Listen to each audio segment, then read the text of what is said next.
Hello guys! Eto at magluto tayo ng bitter gourd, yung ampalaya. Yan, ang ating lulutuin ngayong araw ngayon na ano lang to siya guys, ulam ko lang siya sa tanghalian. Namiss ko mag-ulam ng bitter gourd para gulay na din yan. Yung ating ihahalo yung shallot tsaka ating garlic. Yan, na-prepare ko na siya guys. Yan, magsisimula na tayo na iluto. Maglagay na tayo ng mantika, tapos lagay natin yung ating shallot tsaka bawang. Tapos lagyan natin siya ng half spoon na crab paste. Yan yung ihahalo natin, yung ating crab paste na galing sa Pilipinas pa, yung ating crab paste. Yan.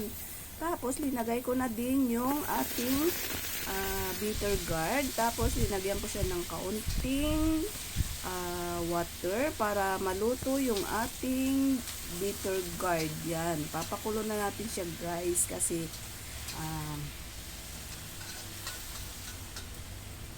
ipapakulo lang natin siya ng kaunti, tapos lalagyan natin siya ng kaunting chicken powder, asin, tsaka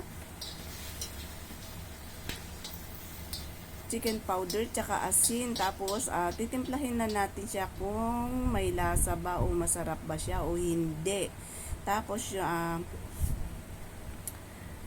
yan, tapos dinagdagan ko pa siya ng konting asin kasi hindi kulang pa yung kanyang lasa. Yan na guys, yung ating ulam for today, lunch. Yan na guys yung naluto kong bitter gourd with crab paste. Thank you for watching guys.